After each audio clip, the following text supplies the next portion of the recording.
We are kicking off today with Monday Night Raw as The Rock opened the show in Brooklyn's Barclays Center in his first appearance for WWE since his heinous assault on Cody Rhodes. The final boss reflected on the events that led to last week's attack and showed a clip of young girls, clearly big Cody Rhodes fans, who were in tears on witnessing the beatdown. The Rock said that watching them cry broke his heart, but that folks like Cody Rhodes deserved to be attacked for getting out of line before turning to some big news for WWE. He revealed that this week's Raw broke the record for an all-time WWE TV gate before introducing Roman Reigns, who was thanked by the rest of the Bloodline. Reigns said that this weekend will be one of the easiest thanks to the presence of his cousin, who he thanked for the attack on Rhodes, who he claimed was not on his level. Reigns' rant was interrupted by Seth Rollins, who came out from the crowd and wasted no time in declaring a fight with the Bloodline and threw out a challenge to The Rock or Roman Reigns. While Rollins was over, the split crowd in Brooklyn skewed more positively to The Rock, who declined the challenge, only for Solo Sikoa to step up and accept the main event match. The final boss elevated the stakes by making this a Bloodline rules match, giving a taste of the stipulation fans may see at WrestleMania. Rollins and Sikoa faced off in the main event, but the closing angle left a greater impression than the match thanks to the star power involved. After hitting a stomp, Rollins seemingly had the match won until Jimmy Uso broke up the pin, which led to Jay fending off his brother, only to be wiped out by The Rock. Cody Rhodes rushed the ring next as part of the babyface plan, only to find themselves thwarted by Roman Reigns, who came from underneath the ring for a sneak attack. There was an unfortunate botch by Reigns, who during an out-of-the-ring portion of the brawl with Seth Rollins, tripped over part of the announce table, but recovered quickly after. The heels delivered a vicious beatdown on Rhodes and Rollins with a weight belt before standing tall to close out the show, admittedly to chance for CM Punk. This delivered a ton of heat for the heels and put the focus on the tag team main event of Saturday, ultimately at the expense of the technical real main event between Rhodes and Reigns. Still, this did a great job of establishing the dominance of the Bloodline and putting the babyfaces in the role of underdog in time for the main event of Night 1. For over 3 years, Roman Reigns has dominated as WWE Universal Champion, but with WrestleMania 40 mere days away, there's a feeling that this reign could end very soon. After such a long run, it'll be interesting to see how Reigns is handled if a title change does happen, but Roman himself has given a glimpse into what his future may be. On his A&E Biography Legends show, Reigns spoke about his future and had a bold claim about what's to come for him. He said, "You guys better cherish these moments, because once I lose the WWE Undisputed Championship, I'm calling it quits." Many have seen this as Roman hinting at an upcoming loss at WrestleMania, as the consensus is that the Tribal Chief is giving fans a heads up to prepare himself for the end of his career. Today marks day 1311 of Reigns' incredible title reign, and he has had a run most wrestlers only dream of, but now it looks like the Tribal Chief is ready to step aside as the head of the table. In a backstage segment, The Rock, Roman Reigns, and Paul Heyman discussed their plans before Reigns said he was off to work on his speech and pointed at Heyman.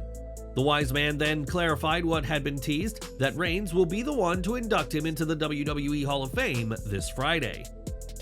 In January, Vince McMahon resigned from WWE due to the allegations made against him in Janel Grant's lawsuit, but this week, there was a huge update in their alleged relationship. In documents obtained by the New York Post, Grant wrote a love letter to McMahon dated for December 24, 2021, in which she professes her affection for him. A snippet reads, "After almost 3 years together, it's like my life isn't even real to me unless you're there and in it, and I'm sharing it all with you."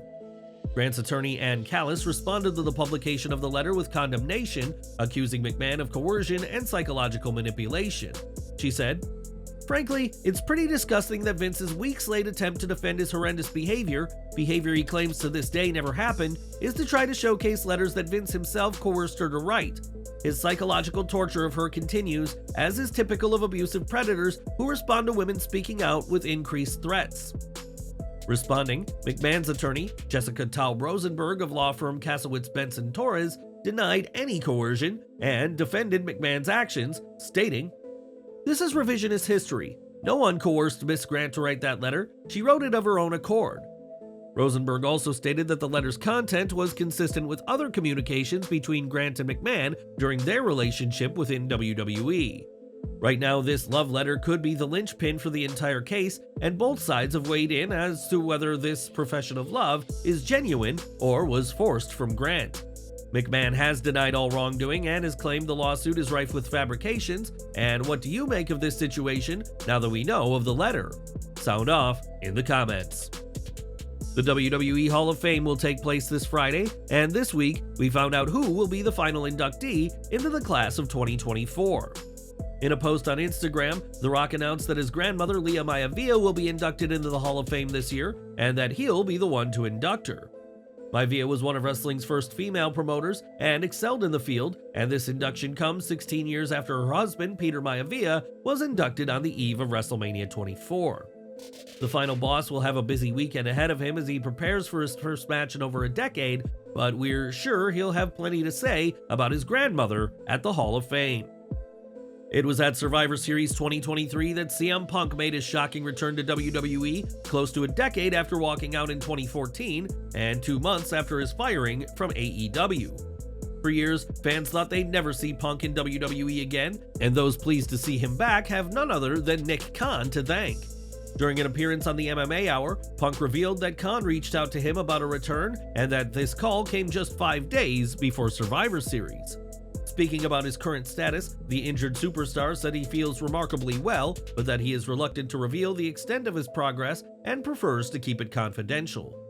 Punk also acknowledged the need for caution, recognizing the temptation to push himself too hard, and we'll have to wait and see when Punk is wrestling in a WWE ring again. One name fans won't be waiting to see is Vince McMahon, as unlike his previous retirement in 2022, he doesn't have the political sway this time to force a return to TKO. In the interview, Punk was asked about McMahon and said he anticipated that he'd be asked about the resignation, while also expressing his best to the alleged victims. He said, "I mean, there's no positivity there.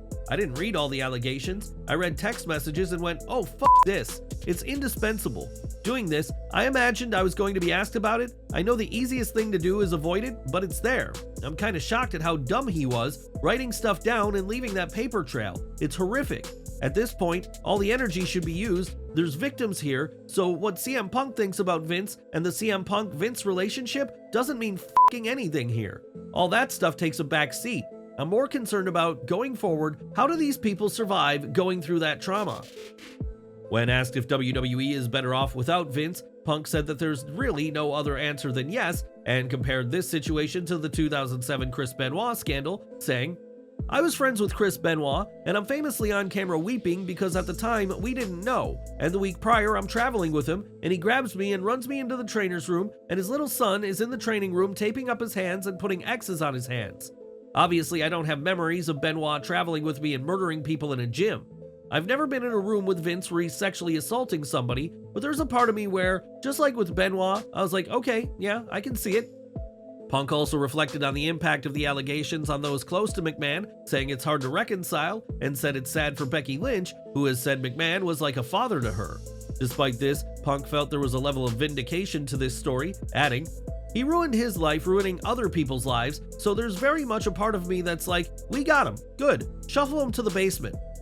Punk certainly had strong words for McMahon during the interview, even comparing this to Benoit, but how do you think this stance will impact Punk in WWE? Let us know down below. Back to Raw, and while the first hour may have been commercial-free, it still felt like the 8-man tag pitting the New Day and DIY against the Judgment Day was shortchanged in time. An action-packed opener highlighted the teams involved as the commentary sold this week's ladder match for the tag team titles, but it went too fast for fans to invest in the participants. It was hard to ignore the big lump on Finn Balor's head that was something the Prince had posted on social media over the weekend, but it's still unclear how the injury happened. Damian Priest flattened Tommaso Ciampa with the Razor's Edge to score the win, but giving the heels the win implies that Priest and Balor won't be leaving as tag champs this weekend.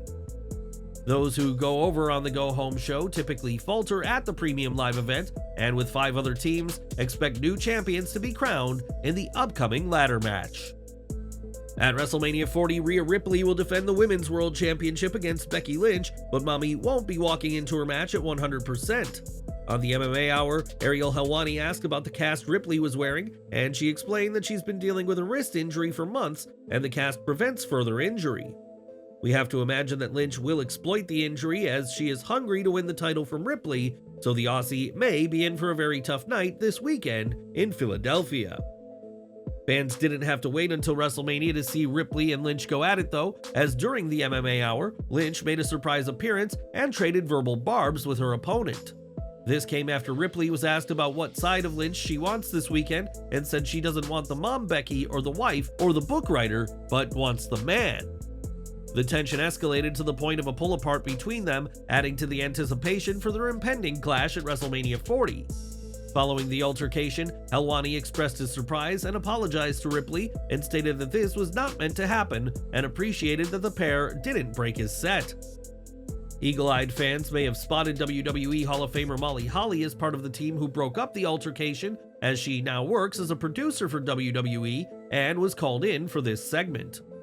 On Twitter, Lynch shared a clip and said that Ripley has given her a target with her cast, and time will tell which star comes out on top in Lincoln Financial Field.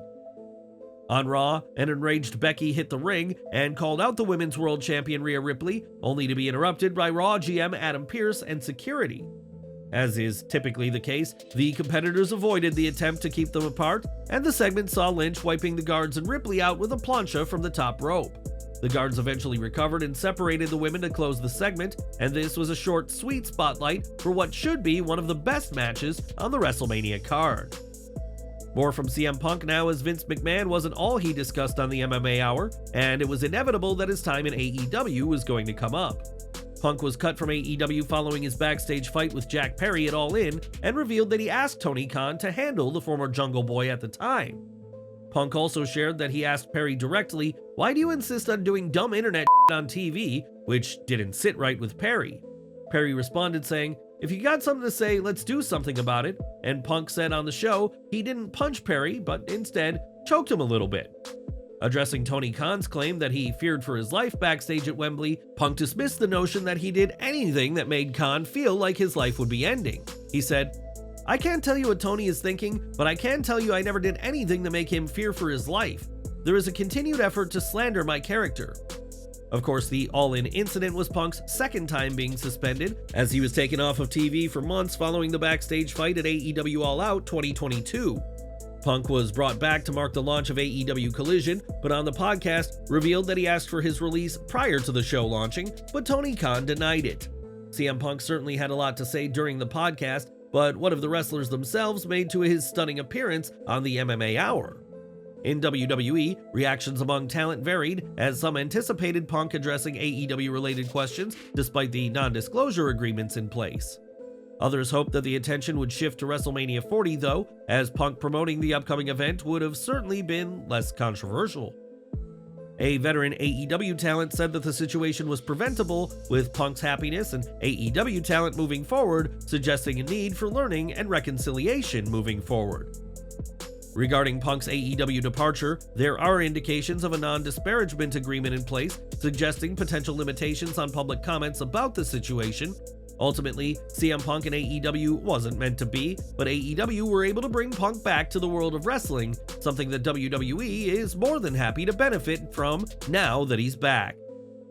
On Raw, Sami Zayn sought to avenge his prior loss to Bronson Reed, and he also filmed a training vignette with Chad Gable, who he recruited to prepare Zayn for his match with Gunther. Reed cut the former tag team champion off at every turn before missing a tsunami attempt. Before Zayn could capitalize, Gunther appeared with the battered and beaten Gable. Gunther attacked Zayn as well, leaving him reeling as the segment ended, and Der Ring General's dominance was undeniable ahead of WrestleMania. The match was solid, the angle was even better, and the stage was set for Zayn to fire up and potentially turn in another emotional championship victory on the WrestleMania stage. In a backstage segment, Legado del Fantasma interrupted the Judgment Day, frustrating both Damian Priest and Rhea Ripley. Priest left to make a phone call but didn't expand on what he was going to discuss, but it certainly seemed like Dominic Mysterio's time with the Judgment Day may be up. It was Mysterio who invited LDF without informing anyone, a big no-no that saw Priest even taking Dirty Dom to one side to call him out. Tension between every member is clear, which indicates that some huge changes are coming for the Judgment Day, with Mysterio's exit likely being one of them. Dominic Mysterio permanently joining Santos Escobar's faction, extending their alliance beyond WrestleMania is a strong possibility, but where that would leave Andrade is anyone's guess. Andrade's gotten close with Dominic on screen, and it'd be a shame to see him leave his family after all the work that's gone into this storyline. We'll hopefully have answers to Dominic's fate soon enough, but this future may not be with the Judgment Day or Andrade, despite what's been teased. Maxxine, Dupri, and Ivy Nile scored payback on Candice LeRae by beating her and Indi Hartwell in a tag match, and with LeRae blaming Indi for the loss, their time together may end very soon. In a clash of styles, Ricochet continued his winning ways by beating Ivar, and after recent wins over Judgment Day members, one has to think a push is coming for Ricochet after WrestleMania. We've got some unfortunate news from AEW now, as the company has released several names from its roster this week. Fightful Select were the first to report that releases were happening, and shortly after it was confirmed that AEW ring announcer Dasha Corrette had been let go. Other names cut include Jose the Assistant, The Boys, Jorah Joel, Anthony Henry, Gravity, Stu Grayson, Slim J, and Parker Boudreaux. Boudreaux is an interesting name to see on this list, as it was only recently reported that he was still under contract despite not having competed on TV for AEW for over a year. PW Insider confirmed that list and reported that AEW is currently evaluating their talent roster and making cuts to benefit both the company and the talents. It's never fun to lose a job, and we're hoping that these names land on their feet elsewhere, but for now, their time with AEW has come to an end.